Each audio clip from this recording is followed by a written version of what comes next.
Good morning, my woolly friends. Welcome to our first edition of the Wool Ornament Club on this cold, chilly, rainy morning. But we're going to warm things up here as we go through our first kit. I hope you're excited as I am for this club to get started. I was hoping to start last month, but they said, no, let's push it to February. And I went, okay. So I know you're anxious. Kits are going out in the mail today. So they should be arriving at your doorstep in the next day or so. But first, I'm going to introduce everything to you and kind of give you an idea of how we're going to be going through this journey through the year of making these ornaments. On my tree, you'll see the ornaments that our staff members had made as samples so that I have a finished product to show you. And I will tell you, we give you the wool and the floss and the embellishments, but if you have something in your stash that you would rather use, go ahead and use it. I mean, you are not tied to what we give you. So if you say, well, I don't really like that red, I like this red, pull it out of your stash and use it. Put what we send you in your stash and you'll have that for something else. So this is what you are going to receive in the mail along with your book. This will be the kit that you see, and it will say it is February, and then it will tell you what ornament, which this month is Traveling Trees, and you'll be doing the tree with the white tinsel. There are 3 patterns for each month, but we've only pulled out one of them. So I will be sure to let you know specifically which one we are going to be doing.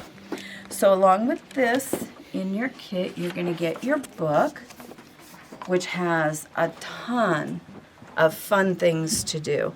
I wish we could have done all, I think there's 45 ornaments in here, but you know, there's only so much time. So we thought we'd get you started, kind of wet your whistle if you're diving into wool for the first time. As you flip through your book, get familiar with it. You can look at all the patterns. You can kind of guess, you know, maybe you'll kind of earmark what you see here.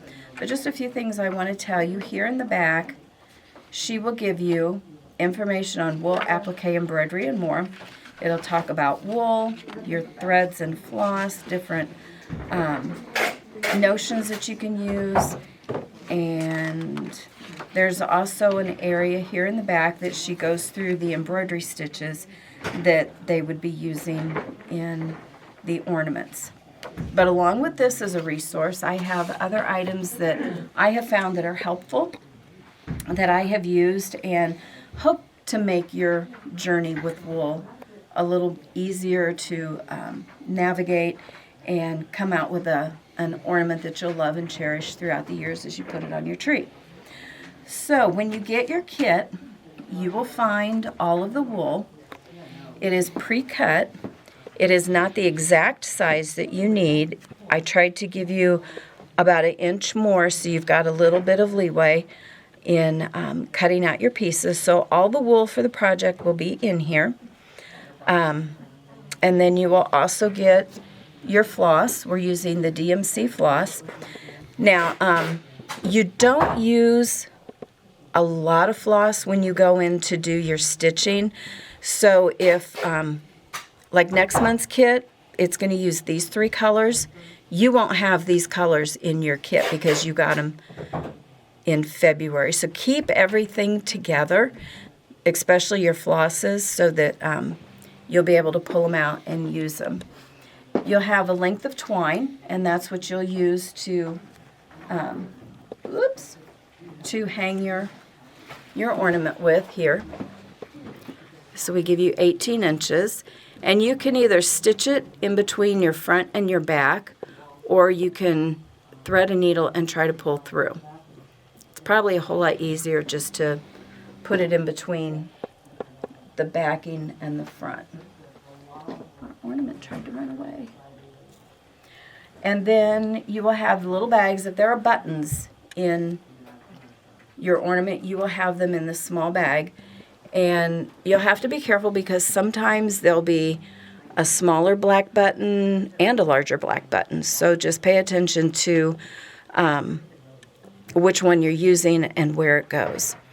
So that is what comes in your kit, plus there's a little surprise in there I won't show you, so you can be surprised when you get it.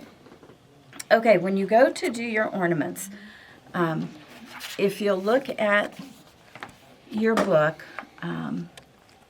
let's see, I have to figure out which, okay, this is the one that we're doing. And if you look at the pattern that you'll be tracing, you'll see that there's a dotted line, which is where the pieces will overlap. That's where you will trace and cut your pattern. Don't cut it exact, like don't cut the cuff of the boot out of the tree. You want to make the whole tree and not just a portion of it. So that's important. And then also, one thing she's not real clear on is your backing. She may just say, put your backing on. Well, we have the larger piece. It's usually a black, a red, or a cream. That will be your backing. So you'll want to cut out a piece, and when we get to that point, I'll tell you how I do it. You'll want to cut a piece that's the same height and width of your ornament. So when you go to trace out your patterns, there's a couple really cool things that you can use. The first one is called Soft Fuse, and this is what she recommends in the video. It's fell out of my basket getting out of the truck, so it might be a little dirty. But it's paper, and it's two-sided. This is mine from home. On one side, it'll be real smooth, almost like parchment paper. You see that's just smooth. But then on the other, you'll feel that it's bumpy, and that's the adhesive side. That is going to go down on your wool. So when it comes in a roll, there'll be 3 sheets that are all rolled up there together. So what you'll want to do is to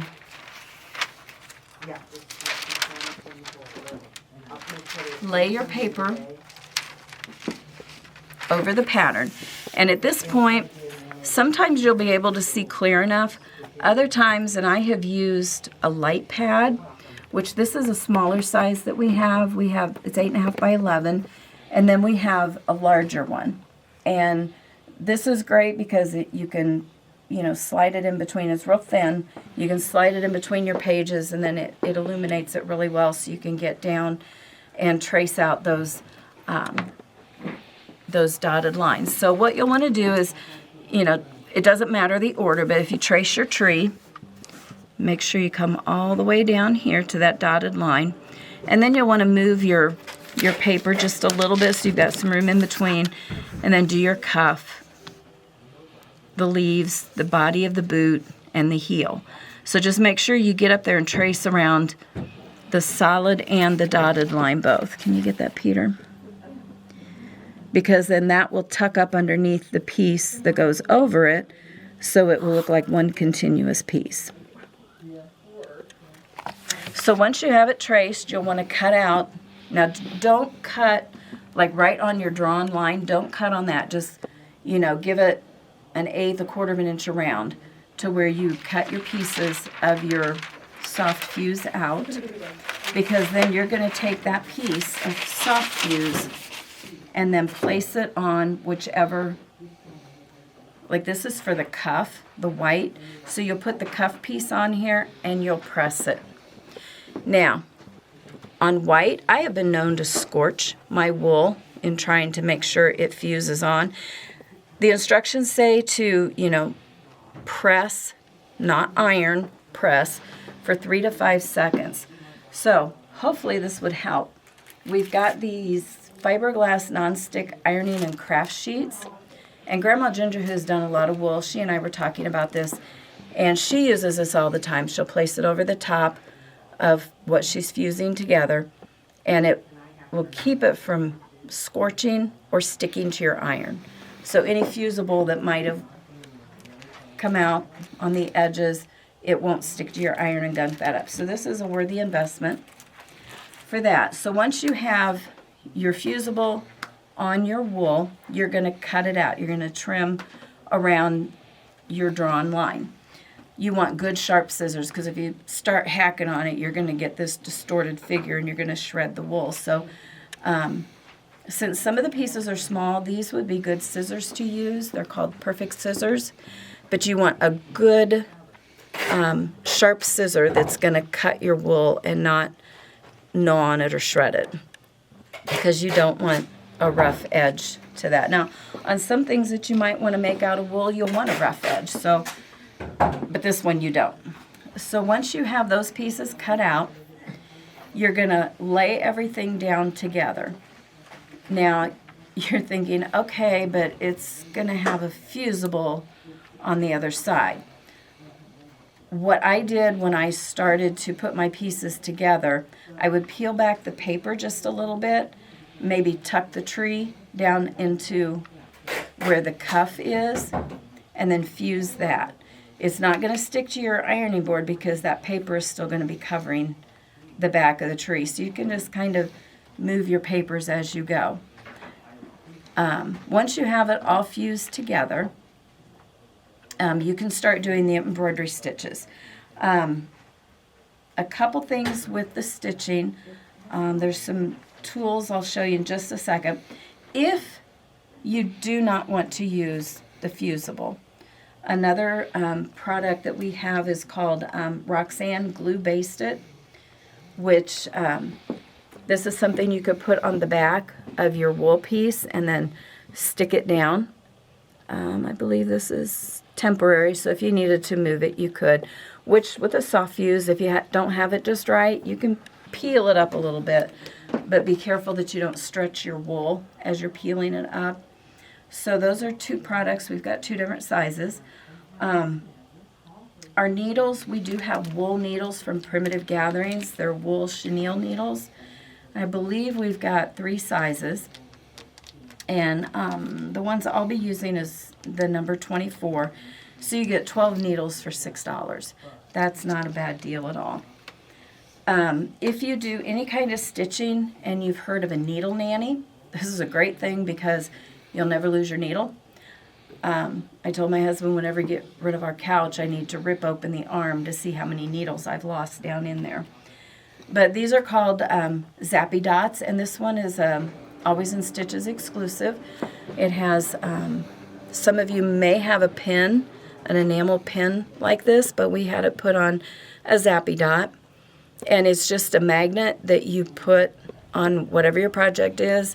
If you need to go answer the phone, let the dog out, go grab a snack, you put your needle on it, it's going to stick it and it's going to be there when you get back. So the other thing I discovered, I do a lot of cross stitch, and this poor finger right here at the top, I can't tell you how many needle heads I've stuck through my finger. I should have a good callus going on there, but I don't. So I was looking for something that would help that. I'm not a thimble wearer, because if I put a thimble on that finger, I'll use every finger but that one to push my needle through. So I don't know how many more of you are out there like me, but that's just me. So I found this Thimble Pack Plus, and it comes with several different pads, and it comes with 2 different metal pieces that they're going to fit on the tip of your finger. So it's just the tip of your finger that has something on it. And I've tried using it, and for me, it works. There is a pad, this felt pad right here in the back. That one you can use on its own. You don't have to use the 2 metal pieces. And I brought mine in. I stick mine just on the outside of the plastic case.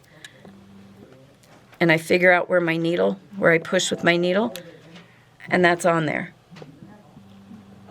Then I can stitch away, and I fooled my finger. It's not a thimble, but it's a thimble.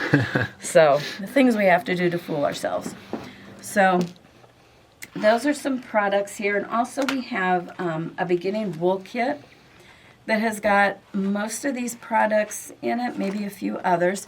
So this is available for $37.99. All these products I've talked to you about here are available here in the shop. Peter will have it down under the video. He'll have the links so that you can come into the store and order them, or you can call online and order them. Come in the store and pick them up, and then you can order online. There we go. Okay, so once you have all your pieces fused together, you're going to want to do the embellishing stitching, which sometimes can get a little unnerving because you look at it and go, how do you do that? So she has some instructions in the back of the book, but I pulled 3 resources that we have here in the shop that are also useful. This is a pocket guide to embroidery stitches, and this has just your basic embroidery stitches. It's laminated, so you're not going to tear it up. This is a good resource. The one I like the best is this one. It's called Hand Embroidery Stitches at a Glance. It has 30 embroidery stitches. And the reason I like this one better is because it gives you these lines. They're imaginary lines that you would think would be on your piece, and it tells you. You come up at A, you go down at B, you go through at C. So it takes you every step of the way, and you're able to do that stitch. I've used this, it's great. The other one is A to Z of embroidery stitches, and this is one that it's got a lot in it. Every stitch you'll ever need. So some stitches are common to wool, but if you want a really good resource that's going to cover everything, if you do any kind of hand embroidery, this might be the better book to pick up. Although I really like this one. So we all have our favorites. Whatever works best for you, pick that one up and use it. So we can do the embellishing stitches 2 different ways. We can do it freehand. If you're a quilter, you know about free motion quilting. I kind of look at this as free motion embroidery because you kind of look at where they have it in the picture and then you just start stitching on your piece. If you are not comfortable with that, Lenine came up with a trick she saw using press and seal. This is kind of hard to find in the stores. I've looked just about everywhere I've been, but I finally found it on Amazon. And what you will do, I'm going to open my box for you.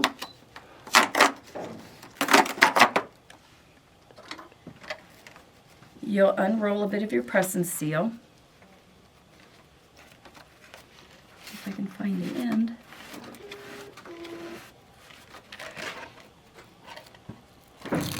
There we go. And you're not going to need much, so this roll will probably last a very long time.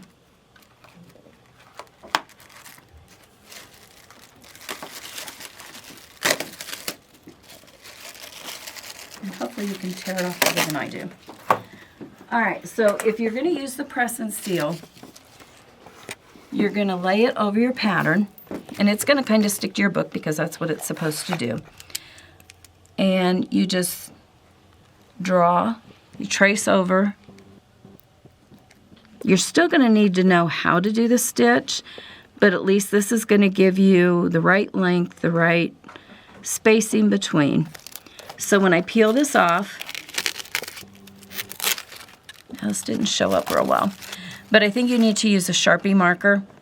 Yeah, the Sharpie. Yeah, so that you could see your stitches. So this was on the cuff. I would lay this on my cuff. It's going to stick to it, and I'm going to see where I place my feathers.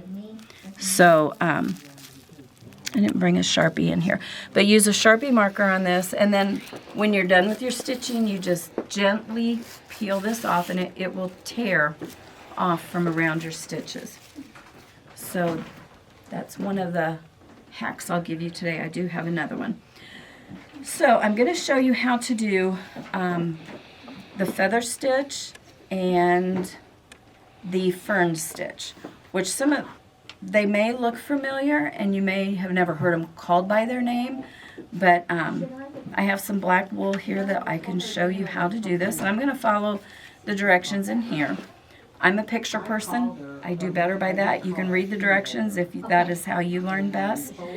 But the feather stitch, it looks really easy, but then you could get really confused by it. And I explained to somebody, I said, think about a horseshoe. You don't want to pull any of your stitches really tight because then that will distort the look of the stitch. Okay, so I've done a few of the feather stitches right here so that I could get going. But as you're following the instructions in the book, they give you come up at A, down at B. So I came up here, and then I made a loop with my floss and went down here, came through my loop up here, and then just followed that direction. So you've got feathers going this way and feathers going this way. So I'm going to go to the right at this point. So I came up here. I have a feather going this way, so I'm going to go this way. You're going to want to make sure your floss drops down. So I'll go down here, and then I'll slide through and come up here. Now you want to make sure that you catch that loop. So there's your horseshoe, and it's going to be a little pointed. Okay, so then once you've done this, I want to make sure I'm telling you right. You're going to go through here. Let's see. Okay. We've come down here. You're going to go through here. Okay, let's go the right way. I already have one going to the right. Your next one's going to go to the left. So depending on if you're left-handed or right-handed, one's going to be easier than the other. So you're going to go down here on the other side. Make sure you've got your loop. And depending on how long you want your feathers is how big you make it.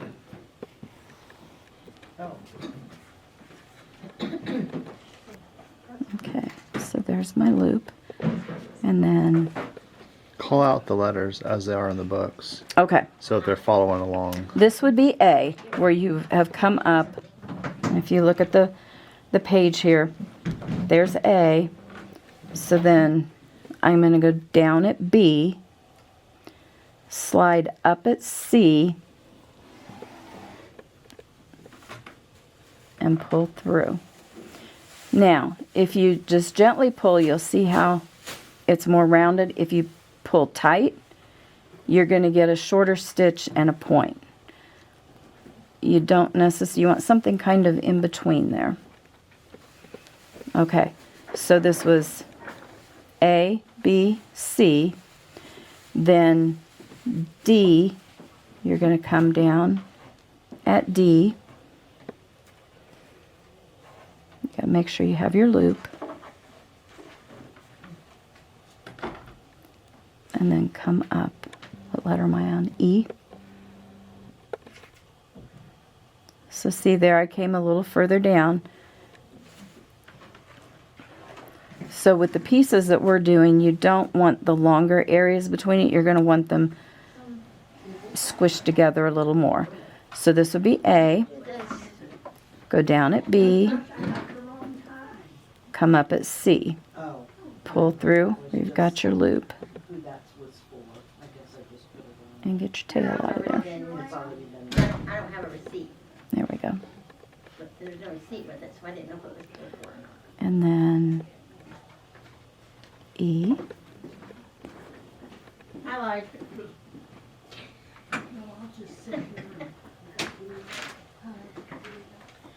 And F. Poor Deborah. So that is your feather stitch. And like I said, you're going to want to make them a little closer together because you're only doing them in a very short area. Most of this is on the cuff of the boot. So that's your fern or your feather stitch. The next one is the fern stitch, which I believe it is on the tree. It's what makes the tinsel on the tree. And it kind of looks like a chicken track or turkey track to me. I mean, they could call it that. So I've done two of them. When you start out, this is going to be A.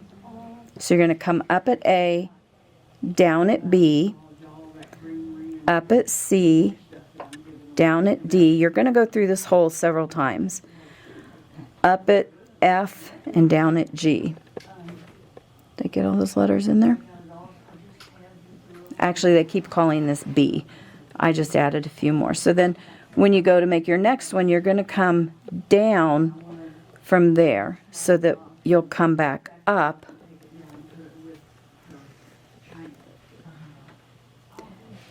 And then you can go to the left or the right. It doesn't matter which one. And again, you can make them short, you can make them long. Again, this is a small space, so you don't want them that big. And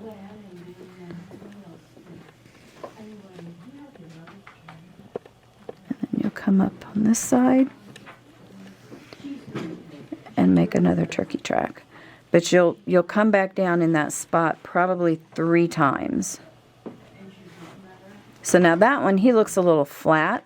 And if you don't like the stitch that you just did, you can unthread your needle and pull it right back out. And do it again. That's kind of the beauty of embroidery. One other thing I didn't think about until just now when I needed it is a needle threader. We have several needle threaders here in the shop. Find one that you like the best.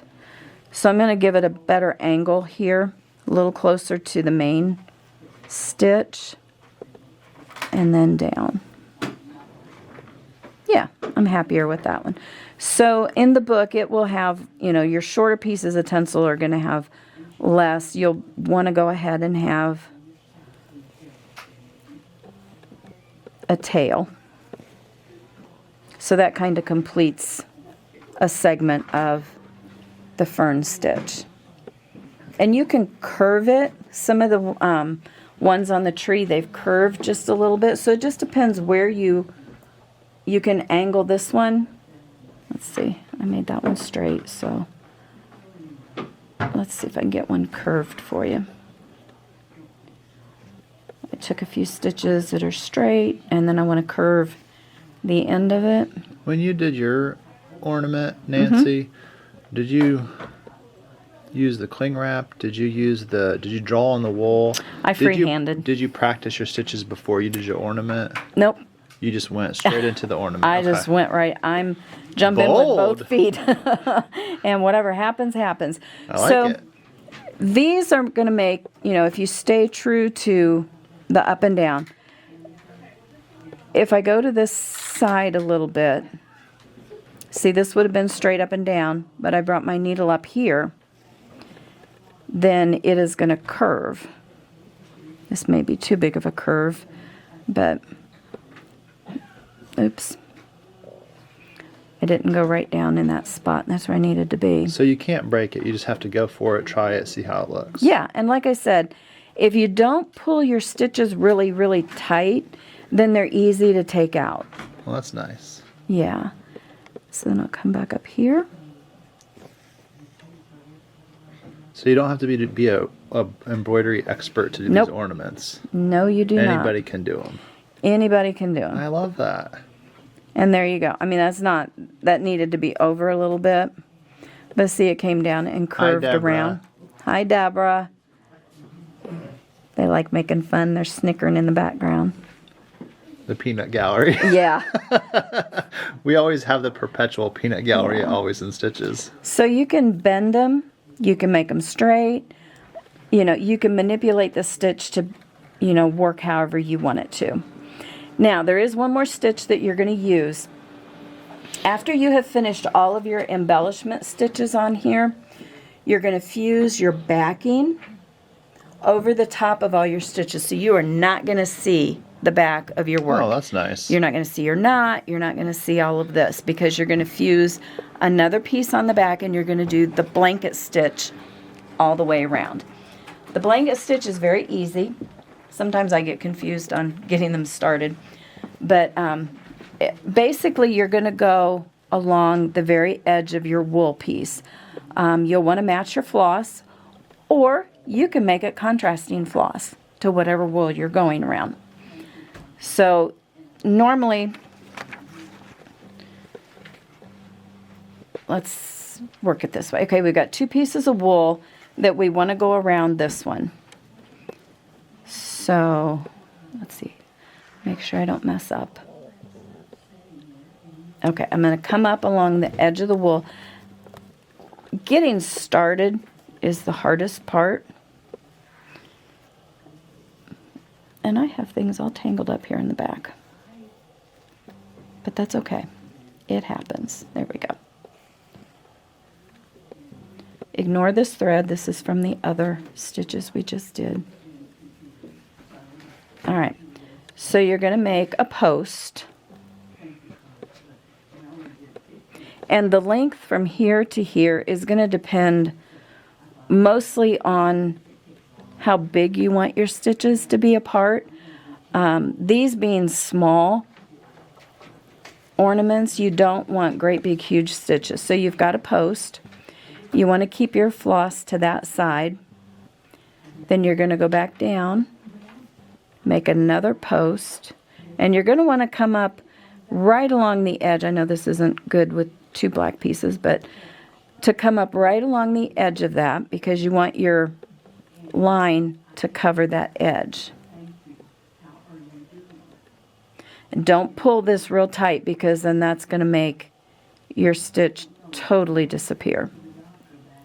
So, got that one. And you want to make them as even as you can.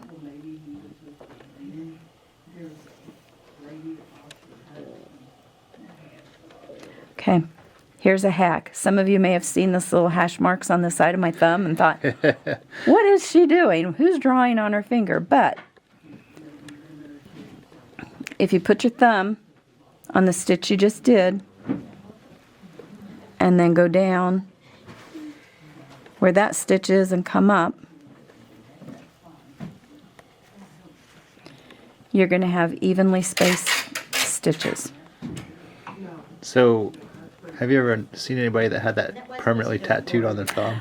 Well, no, but if you're a hardcore woolly, I bet there are some out there that do have it. So line up with the stitch you just did. Bring your needle up at your second stitch. Man, I should do that for binding a quilt. Yeah, you can. And, you know, if you tattoo it on your finger, you can never change that distance. So my recommendation, this is just an ink pen that I drew on my thumb before we started this. And, you know, if I want to go smaller or if I want to go bigger, that'll wash off and I can change it. So those are your 3 stitches that you're going to be using. This one is your feather stitch, that's your fern stitch, and that's your blanket stitch. This one you're going to get really, really good at because you're going to do that one in every single ornament. So if you have any questions or suggestions, you know, leave it in the comments and we'll be happy to help you out, answer your questions, or pass on things that you have learned when you have done wool. I know all of you aren't just beginners. Some of you are seasoned woolies, and that's fine. Peter, I hope doesn't fall. Jeez. So this is the completed ornament. And it's a traveling trees with the white tinsel. Put your buttons on before you do your adhesive, before you put your back on. Grandma Ginger did a really good job with her stitching around everything. Her stitches are pretty close together, and that's okay. Some people stitch that way, some people, these are a little bit further apart. When you get to a rounded or an almost pointed area, you might want to shorten up your stitch. I don't know if you can see, she's got like 3 stitches right here. I always try to get a stitch on the point or in the little curve in there so that it goes ahead and holds it. And there's the back of her ornament. It's the black. Now you will see the different color changes, but that's okay. Who's going to be looking at the back of your ornament? Shame on them if they do. This is the interesting part of it. So, that is your ornament for this month. and I am really excited. Like I said, I was so excited when I made the kits up, I forgot to make one for me. So I'm either going to have to, I had to borrow Cindy's kit. I said, please, can I use your kit to demo with today? So, Man. That's how excited I was. And Deborah's done a great job getting the kits together, putting the floss, and she's had to jump into my head and try to figure out what I was doing when I put these kits together. So Lisa, she's our shipping gal. She's been feverishly putting everything together and getting them out in the mail so that you guys can get them and get started. So like I said, any of these products other than the press and seal, they're all available here at the shop. Peter will have the links down at the bottom. You can order them online. You can stop in the shop. These will be by the front register, the light boards. Everything else will be in the notions areas, except for the wool needles. They will be in the wool department. The books, the embroidery books, they will be back in the embroidery department. So I think that's everything I have for you today. I'm really excited about this journey that we're taking. I'm actually already kind of thinking about the next thing we'll do, if there's interest when this one is done. So just be creative. Show us what you're doing. Bring them in the shop. We want to see how things are going. And like I said, if you have any questions, just be sure call the shop. On the video, you can make a comment, ask questions, and we will answer them for you and make this journey easy and fun. So wait for your kits. They're coming, I promise. I don't think the mailman's been here yet today, so they've been able to get everything together. I think Lisa came in early to finish them up for you. So have a great day. Enjoy your kits when you get them. I know you'll be running to the mailbox when you see the mailman. So have a good day. Enjoy it even though it's raining. So we'll see you next time.